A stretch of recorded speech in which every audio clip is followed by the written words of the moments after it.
Hi guys, Sam from Warpgate Studios again. How you doing? Just thought I'd do a quick video on some super interesting new modeling stuff from AK Interactive. It's these guys. There are weathering pencils that are now available out, and they come. There's probably about 30 different colors, but there are some super good ones for use in Warhammer. And 40k and military modeling as well, which are really cool. So I actually picked up a good selection of different pencils. There's dark rust, smoke, and streaking dirt. That's the first kind of set that I picked up from from them, and then the next set is just purely rust work ones. So I got a light rust, medium rust, and a vivid orange as well. So this is kind of fits in with the dark rust that I've got there. So I've got some kind of 6 pencils, which are all to do with weathering and making stuff look good. I'm actually going to do it on a Nurgle tank. This has just been painted, finished, ready to go, airbrushed. I've done a little bit of pigment work already around some of the areas, but I'm going to kind of accentuate that now with the pencils and kind of show you how they work. There's 2 kind of ways to use these pencils, and I'll show you both of them now as well. So really what you want to do is get your pencils ready.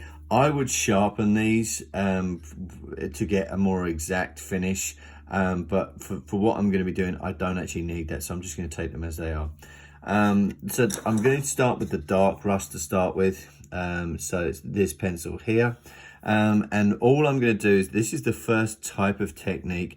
You can literally get the pencil and just start drawing on the model where you want the kind of rust to go. I'm going to try and make it a little bit more. I'm going to just do a little bit around this thing here, a little bit around here, and some below these areas, and kind of give them a little bit more rust around some of these rivets, maybe around here. I'm going to try and make it as easy to see as possible. Hopefully you can kind of see where I've been going around there, around these bits as well. And then once you've actually got that on, it's a case of getting a brush, quite a small brush. You don't really want a massive one on this, and then just dabbing it around that area. So these pencils are formulated to kind of work and react with water, like watercolor paintbrushes or watercolor pencils. So once you start activating them with a bit of water on there, they'll actually start to maneuver around, and you can actually manipulate that color a little bit more. And once you get that going, it looks pretty good because it actually blends into the actual paint job that you've got a little bit nicer. And then you can actually start to build up some layers with it. So that's the dark rust that I've done on there. I can probably go a little bit harder. And this is another method of using exactly the same thing. Is you dip the, I'm going to bring my my water over here a little bit. You dip the pencil into the water to start with, and then you can start using it, and you'll see that it comes out a little bit heavier, which is fine. And I'm just going to go around here, and you can kind of see that it comes out a little bit more painty side of things for some dark rust. And then you can either go back with a drier brush, or one of the things that I did purchase, which you can probably pick up, is some makeup pads. So these are just from Target. These are just some simple makeup pads.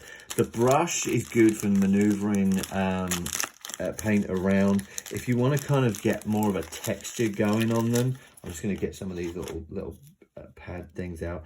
They come in these little things like this, with a spongy bit on the end, and you can literally manipulate and drag these over and get a bit more of a spongy feel on the model. I'm just going to kind of try and you can see that it picks up a little bit of the pigment, but it gives you a little bit more of a natural rusty kind of finish on it, which I kind of like. So the combination between pencil here, the combination between pencil, brush, and the pad, the sponge pad, actually kind of works quite nicely. So that's the dark rust on there, and again, it'll look pretty good. It's drying at the moment. It dries pretty quick, but it gives you just that sense of a little bit, you can kind of see here, of weathering. What I'm also going to do is kind of build up some layers with that rust, and then going to go for a medium rust now, which is the slightly lighter. This is the original dark rust here, and then this is the color of the medium rust. So I'm going to do the same thing again. I'm going to dip it in here, give this a little bit around here, because again, rust and things like that all pick up different spots on a model, and you know, you can kind of go crazy with it, and then grab your pad and just give it a little bit, and it does soak up, but it still leaves a little bit there. Hopefully you can kind of see that around the rivets, and then you can also use it to dab bits on. And again, Nurgle Death Guard models are perfect for this because they are filthy, dirty, and got lots of rust and those sorts of things on there to start with. Okay, so again, you can kind of see me building these layers up of different kind of rusty type things around here, and then I'm going to go for the light rust, which is this color, which is even brighter, and give this a little bit of a dip in the water, and let's do a little bit of light on the chainmail here. Give that a little bit there, and maybe a little bit on the corners here, just to kind of give that impression of rust. Give it a bit of a dab to take some of that harshness off of it, and you'll actually start seeing that those layers are building up nice and gently, and the pad just takes away some of that the harshness of it. I'm maybe going to give it a little dab on here as well, because we've been building up the layers on there. And you can kind of see how it builds up stuff. It's kind of fun. You can go crazy with it. You can really go nuts, and I'll show you kind of how nuts you can go. I'm going to rust up a ton of these wheels, so I'm just going to literally spread a little bit of orange and stuff around here, all inside. Give you know, some real rusty bits in there. You can kind of see how vivid it is there with me just putting the pencil on, but if you start kind of dabbing it a little bit away, it just gives that hint of really bright rusty, and just starts taking a little bit off of the model, and just leaving that hint of rust just gives your eye a little bit more to look at, and you think, okay, yeah, it's kind of rusty in there. And as I said, the best techniques I've seen are building up layers of rust, which for me has been the funnest thing to look at. And you can see, you know, there's some rust there. So just gets that eye thinking that there's rusty old stuff, and you can kind of get in there with other pencils as well, to look at the kind of different shades. And again, I'm taking a medium rust now, and we're going to kind of work that in there and do some other stuff, because again, it's going to be all rusty. And don't worry about covering everything, because as I said, it's a pencil, so with water on it, it does get a little bit everywhere, but you can take a lot off with one of these pads and just give it that impression of rust in there, and it looks kind of good, you know, when you start building up all the different layers in the model and on the model.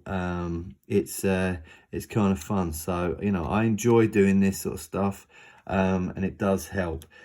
So that's the rust side of things. There's three other different kind of pencils that I got a kind of a light vivid orange, because I wanted to kind of see how far I can push the rust and make it look kind of acceptable. I got a smoke, and I also got a streak in dirt. So again, all three things could be pretty Nurgle-y and Death Guard-y. So again, I'm going to take the Vivid Orange and just see exactly how crazy that is on here when I start using it. But again, you can put this on dry for a bit of a softer kind of finish, or you can do what I'm doing and just put it on wet, just to give this a bit of a bit better look. And then, as you can see, it's on there at the moment. I'm just going to give this a bit of a dab with the sponge, and it's very similar. I think it just takes the rust up another level, which again could be a little bit too much, but I don't know. It's kind of fun with Nurgle stuff to have everything really rusty and corroded and those sorts of things. So yeah, I'm kind of happy with that, and that's kind of nice. Smoke side of things, what I'm going to probably do is find another part of the model to do the smoke side of things. So I'm going to just do it on the back here, and around these kind of bits, these kind of like vents around here as well. So I'm just going to kind of give this a smoky grime. This one, yeah, this is the smoke pencil. I'm just going to kind of give this a little bit of smoke effect around the edge. I'm thinking these like belching, you know, sort of plumes of smoke and stuff coming out of these things. So I've really covered this quite heavily in the brown smoke, and I'm going to take a brand new pad, because the pad's still got a lot of that rust on it. So I'm going to just take a new one and just give this a bit of a dab around the edge, just to kind of get this looking like it's smoked and weathered with lots of oil plumes and those sorts of things. And you can see how much it actually takes off, but I think it still looks absolutely awesome. When the more weathering you can do on these things, the better. And there you have it. It just gives that impression of plumes and stuff, those sorts of things. I like to use this pencil as well for oil, to give the impression of sort of oiled bits. And I'm just going to kind of put it in here and just run it around some of the edges that there would be naturally oil. Not a lot really on Nurgle stuff, because it'll all be rusted and corroded, but a little bit of oil in there, just to kind of see what you can go and get up to. It's kind of fun using pencils on here, on models as well, because you know it's another medium for you to use to kind of weather stuff up. But yeah, this is pretty fun using these pencils. If you want to find out how I did a lot of this rusty looking metal, I'm going to do another video on it, comparing rust techniques and rust paints.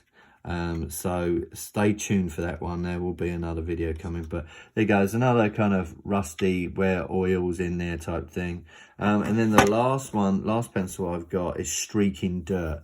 And I kind of like to use this on, I'm going to turn around the model to another bit. Kind of like Streaking Dirt. This has kind of got a greeny tinge to it, so it's not really going to stand out too much on this model, it being green already. But I'll kind of get this in and show you guys how I use it. I kind of just pull it down from marks, from rivets and those sorts of things. And then it's a case of just again padding it down and giving it that blend technique in there. And you're kind of good to go. It's super fun. They're super cheap pencils. They're about $1.50, which is about £1 in the UK per pencil. So for six pencils, you know, for weathering, you get a ton of different options on there. There's blues, greens. There's tons of different weatherings. Definitely recommend them for your paint pot and storage area. They're really good. And again, I would love people's views on these as well. And if you've used them, whether you enjoyed using, whether they're a pain in the neck, I actually think they're kind of good. It does add another level of weathering to your arsenal, really, when you're kind of doing stuff like that. But yeah, please feel free to drop comments below this video, and pictures of stuff you've done with these pencils as well. I think they're really, really cool. Yeah, hopefully this is going to inspire some people to go out and buy some of these and try them on their models as well. And as I said, for dirty models like Nurgle Death Guard stuff, it's fantastic. So thanks for watching. Please like and subscribe, and if you've got any more comments, please leave them below this video as well, and I will see you soon for another video. Cheers.